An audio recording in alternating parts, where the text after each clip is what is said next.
On this Friday night, picking up the pieces. The impact of that tornado in Barrie, Ontario. It was in and out before the warning arrived. Stunned residents take stock of what they lost and how much worse it could have been. Europe's devastating deluge. Catastrophic flooding sweeps through 5 countries, leaving more than 100 dead and hundreds missing. Plus, welcoming the fully vaxxed. How soon could double-dosed Americans and other foreigners be allowed to visit Canada? The devil, of course, is in the details. And changing tides. How a wobble in the moon's orbit could be a cause for concern in coastal areas. Global National with Donna Friesen. You never fully realize the power of a tornado until it hits. This is the aftermath in Barrie, Ontario. At least 25 families have lost their homes or had them badly damaged. Environment Canada says it was an EF2 tornado with wind speeds up to 210 kilometers an hour. Good evening and thanks for joining us. It hit with very little warning, and though several people were injured, no one was killed. And that is the one big relief as the community comes together to clean up. Mike Drolet is in Barrie and has our top story tonight. The 5 kids in Yulia Berkovich's daycare saw it first. Kids were screaming like, no birds, what's going on to birds? Because they thought it's birds, but it wasn't the birds, it was part of a roof. Their eagle eyes might have saved their lives. For Berkovich, instinct took over and she hurried them into the basement, seconds before the tornado hit her house. And then I realized when I came out, I'm like, doors open, no roof. And then I looked up and then I got scared. Her car was flipped over, the roof in smithereens. Across the street, Natalie Harris emerged from her own house, stunned by what she saw. Holy! Oh my God! Oh my God! Oh my God, the roof is gone. Minutes later, she was in the street, urging Yulia to get to safety. Come outside! Yeah, your house is falling in. Come outside. With winds topping out at 210 kilometers per hour, the tornado has been classified as a high-end EF2. Considering its size, climatologist Dave Phillips says there were remarkably few warning signs. So often the sky can be black. You just know there's green shade to the. You just know that something wild and wacky is going to happen. But there wasn't really that ominous kind of look. The city of Barrie is no stranger to tornadoes, one of the largest in Canadian history. An EF4 with winds over 330 kilometers per hour killed 8 people and damaged a large portion of the city in 1985. Living on the northern edge of Ontario's Tornado Alley, residents know the threat is real, but reality is still a shock. Oh my God, we've never seen anything like this in my life! For all the jagged nerves, a day later there's a lot of relief being felt here. Lisa Lansbury's 2 children were in their rooms in the front of the house. The tornado skipped over the back. Because if it had been coming this way, our house would have looked like those houses across the street. And my kids would have been in their rooms, so. So you missed it by the width of the street? Yes. Sorry, I'm just very emotional. The tornado created a massive amount of damage along its 5-kilometer-long path. But despite all the destruction you see here, household items are among the most dangerous items in a tornado. One man we spoke with found his chainsaw dug deep into his back lawn after it had been sucked up and swirled around by these strong winds. And Donna, 11 people were treated in hospital here, but considering how fast this tornado moved in, most people feel they got off lucky. Back to you. I'm sure they do. Mike Drolet and Barrie, thank you. Another disaster is unfolding in Europe. Torrential rain triggered devastating flooding there. More than 125 people are known to have died. Hundreds are still missing. It was the heaviest rainfall in a century. 3 months worth of rain fell in just 24 hours in some places. In Germany, entire towns were submerged. Roads and railways washed out. In the Netherlands, a breach in a dike forced thousands to flee. A major worry in a country that is mostly at or below sea level.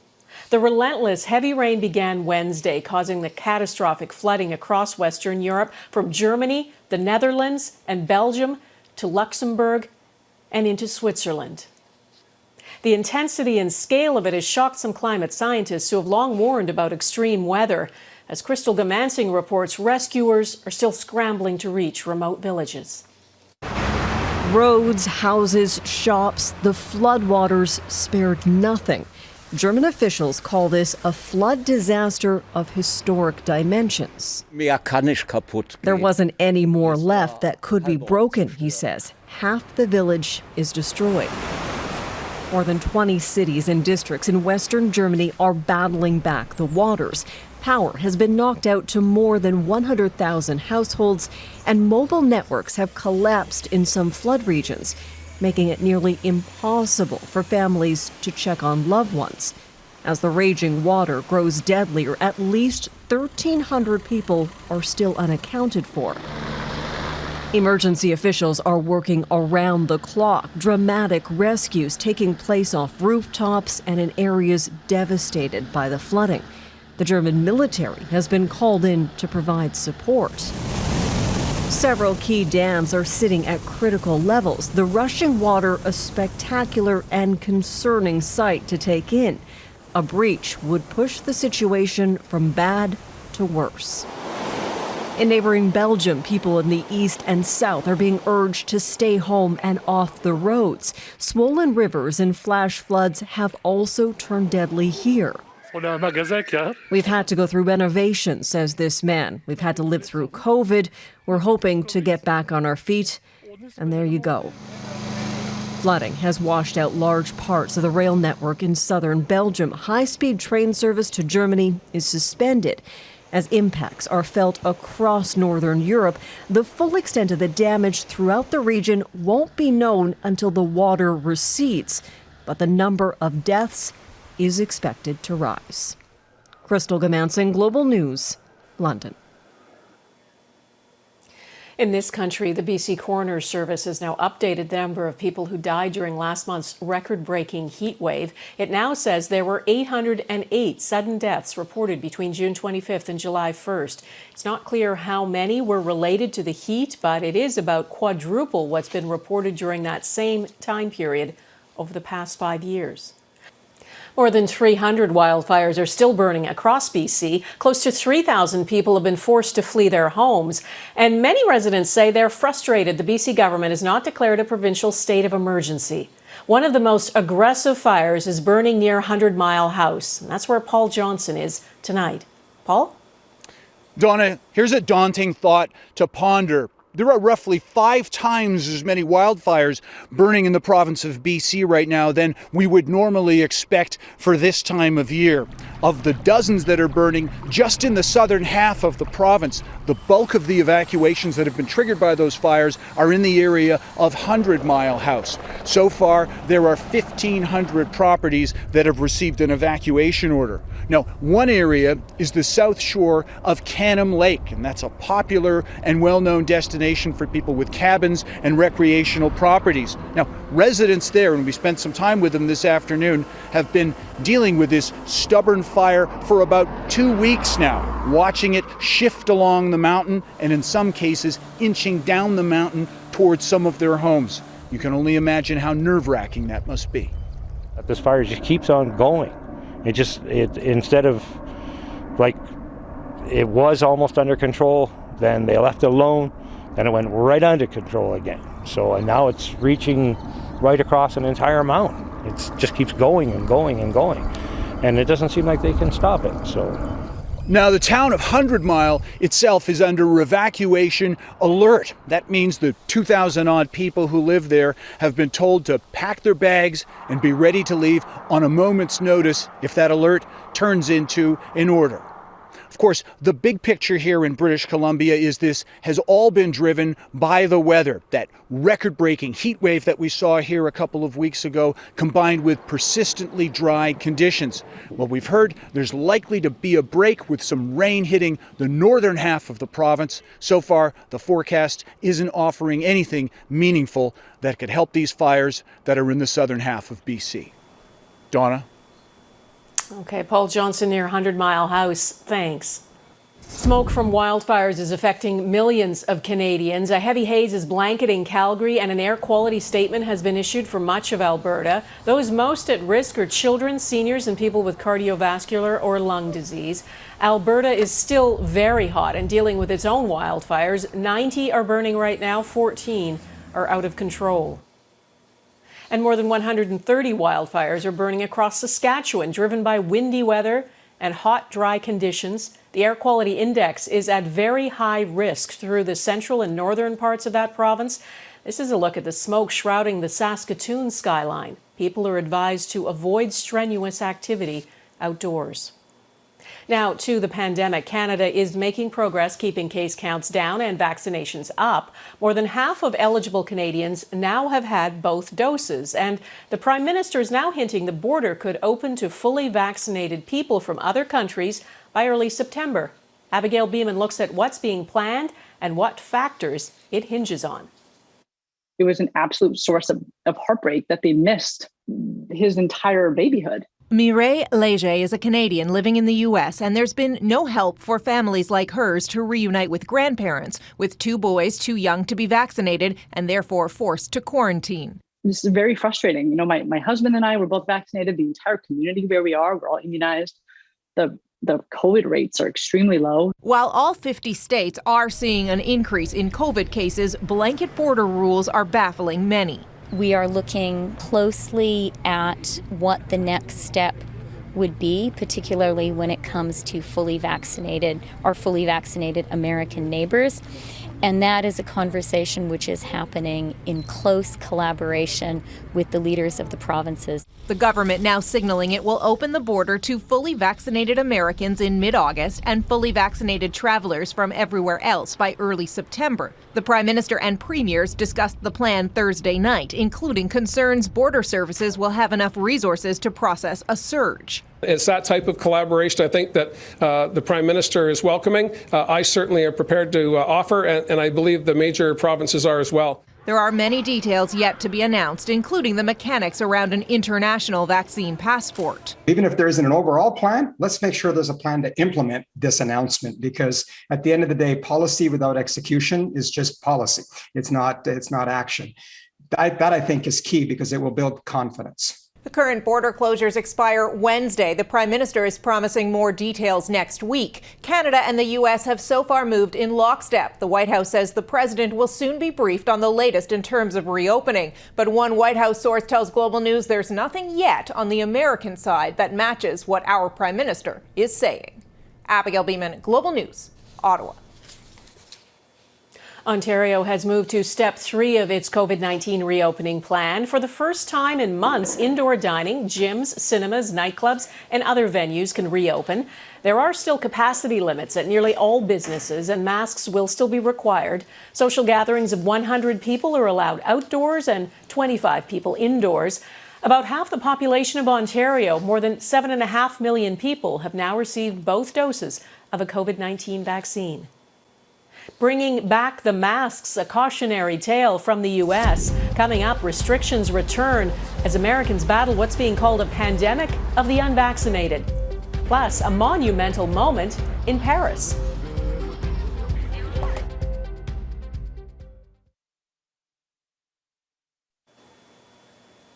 The remains of a third Canadian have been pulled from the rubble of that collapsed condo in Florida. Global Affairs Canada has confirmed the person is Canadian. 8 people, including 1 other Canadian, are still unaccounted for.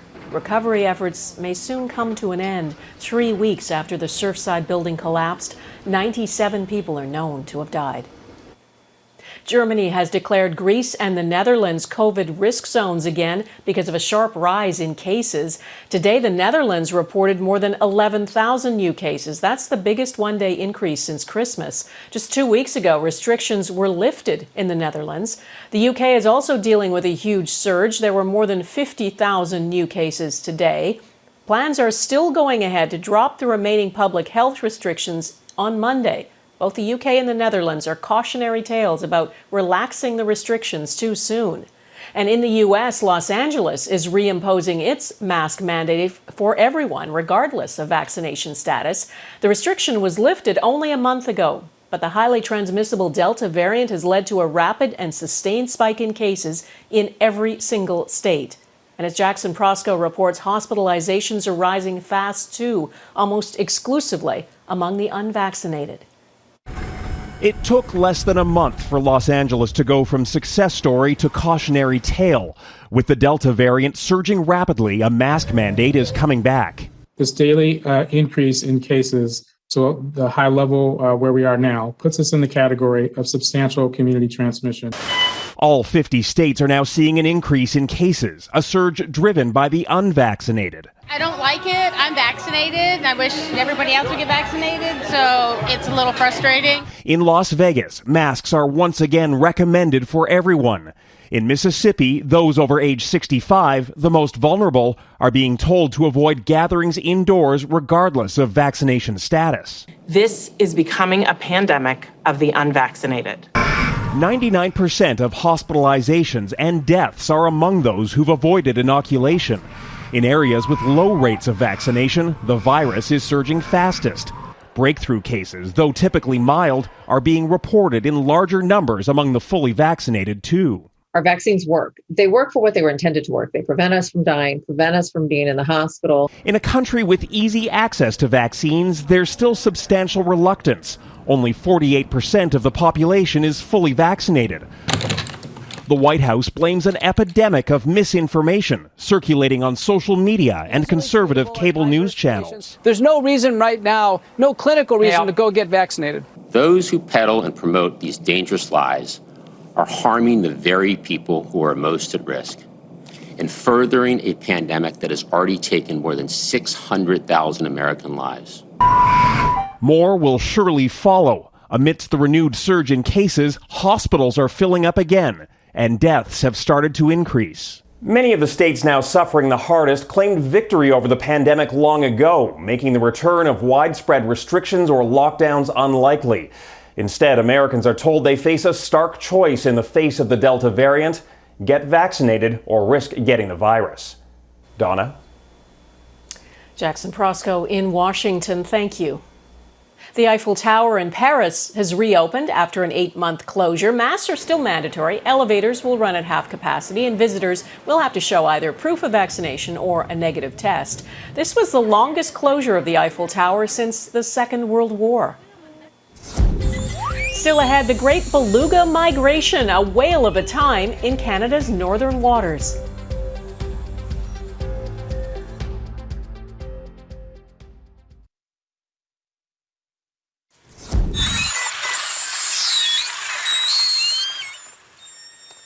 Here is a stunning whale's eye view. These belugas are making their way to Hudson's Bay. More than 57,000 of them swim from the Arctic to Manitoba's Churchill River Basin each summer. That's about 2/3 of the world's beluga population. And you can watch their travels live on the Beluga Whale Live Cam, set up by a conservation group to study the Arctic ecosystem. Well, taking a selfie took a painful turn for 3 British siblings. Lightning hit them right as they snapped the picture. It happened while the Jobson siblings, Rachel, Andrew, and Isabel, you can just see them there under the flames. They were out on a rainy bike ride in London. Isabel has a titanium plate in her arm, which the siblings suspect may have attracted the lightning.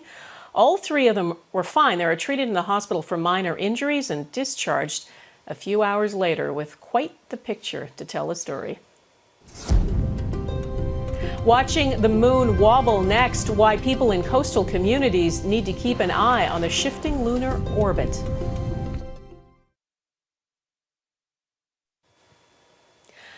The flooding in Europe is another sign of the extreme weather events that will happen more often because of climate change. And now NASA is warning about a natural wobble in the moon's orbit. It will lead to higher tides, and combined with climate change and rising sea levels, that relatively small shift in the moon could have a big impact on coastal communities here on Earth. Mike Armstrong explains. It's not a sort of flooding brought on by rain or spring runoff. In fact, it can happen on a sunny day. They're sometimes called a king tide. Coastal areas are flooded by a particularly bad or high tide. Well, NASA's Sea Level Change Science team says coastal communities have a problem basically just around the corner. King tides that are even higher and happen more and more often. Instead of something that's almost a curiosity, a rare occurrence, like when this king tide hit La Jolla, California, it could be something that happens often. The reason? The moon. It's getting closer, it's getting a little farther away. Jess McIver is with UBC's Department of Physics and Astronomy. She says, we don't really notice everything the moon's doing. It's not just orbiting Earth, it's wobbling, sort of shifting and tilting as it goes. It's also changing its orbit in a cycle that lasts 18.6 years.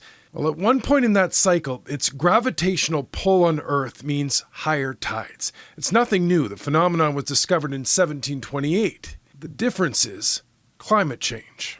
It happens to be coming in conjunction with sea level rise. What that'll mean is when the cycle starts to amplify the tides in the mid-2030s, there's going to be a bigger impact than ever. There will be more coastal floods, and they'll hit in clusters. They could come back day after day for a month or even longer. Yeah, they give us glimpses into the future. Case Lockman is the director of UBC's Coastal Adaptation Lab. He says sea levels are rising, and there'll be a major problem decades from now. But the surge from the king tides, he says, will give us an early look at what higher levels will mean. The king tides are just a peek into the future of what a 2050 normal situation might look like. Right now, NASA says urban planners on the coasts tend to worry about extreme events, hurricanes and storms. They're also going to have to prepare for more high tides. Mike Armstrong, Global News. And that is Global National for this Friday. I'm Donna Friesen. Tonight's Your Canada is this picturesque scene in the Cypress Hills near Maple Creek, Saskatchewan. Thanks for watching. Hope to see you here again on Tuesday. Take care of yourselves. Bye-bye.